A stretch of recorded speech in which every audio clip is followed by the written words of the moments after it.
Bonjour à tous, ici Aurélien et Romain du Laborac de Lille. Comment vas-tu, Aurélien? Salut à tout le monde, moi ça va très bien. Alors on va bosser sur quoi aujourd'hui, Romain? Nous allons voir le Selector Update. Donc pour commencer, on va lancer Worm Server. Donc nous allons toujours travailler sur la même base de données, je suppose, librairie. Ouais. Donc pour l'instant, on va déjà lancer PHPMyAdmin. On retrouve la base de données librairie que Aurélien va nous parler. Et donc nous allons utiliser la table T-livre. Voilà. Donc update est une valeur, donc on pourrait en fait considérer ça comme une mise à jour en fait de ligne d'une table. Oui. Donc update, ça va servir à mettre à jour les données. Set, ça permettra de choisir les données qu'on veut modifier. Et on peut ajouter la condition where. Donc where, toujours notre même syntaxe de condition avec les mêmes sélecteurs, donc tels que like, between, nos comparateurs d'infériorité, de supériorité, nos is null, nos is not null, enfin comme on a vu avec select en fait. Donc pour l'instant, on va déjà commencer un premier exemple. Donc on utilise le sélecteur update, on indique la table sur laquelle on va travailler.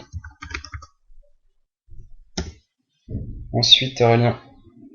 Ensuite, on va donc préciser la colonne. Donc ici, si on va faire comme dans le tutoriel, on va choisir auteur, on lui donne une valeur, oui. Par exemple 5, oui, pourquoi pas. Ensuite, une virgule pour préciser une nouvelle colonne. Donc ici, la date de parution, oui. Donc il faut pas oublier que dès qu'on va travailler sur des chaînes de caractères, il faut surtout pas oublier les guillemets.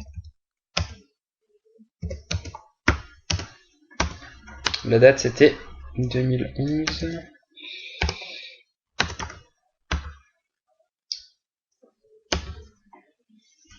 À 22h. Exactement. Et on referme les guillemets car c'est des caractères comme disait Aurélien. Donc point virgule et pour finir on valide la la requête. requête. On exécute. On nous affiche. Alors les 10 lignes ont bien été affectées. Donc on nous indique que la requête a été effectuée. Donc on va quand même vérifier les résultats.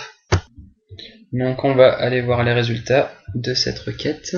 On va dans la table T-livre. Et là on voit bien que tous les auteurs sont passés à 5 pour chaque livre, ce qui représente Émile Zola, et la date de parution aussi a été changée pour tous les livres. Donc c'est bien ce qu'on voulait afficher, donc on ne s'est pas trompé.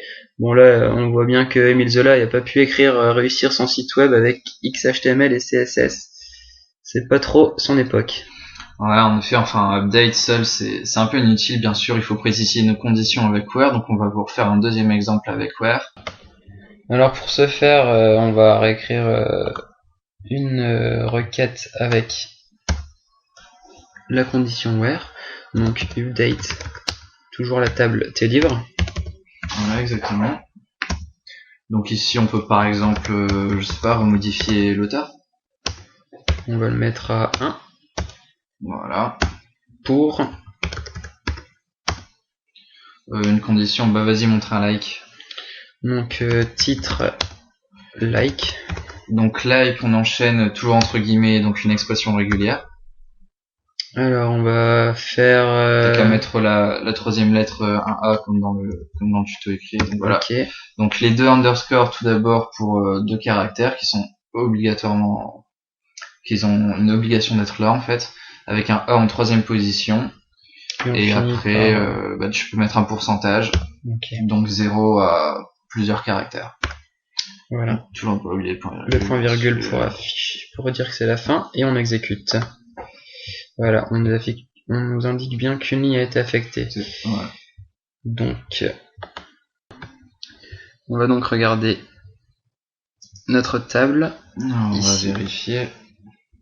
On voit bien que la ligne 2 a été modifiée, l'auteur est passé à 1. Donc on va regarder si la condition c'était bien ça. Donc on voit les deux premières lettres, on met ce qu'on veut, donc c'est un B et un E. La troisième lettre forcément un A, et le pourcentage de 0 à n caractères, donc là on en a 4. C'était bien la seule ligne à remplir les conditions. Voilà.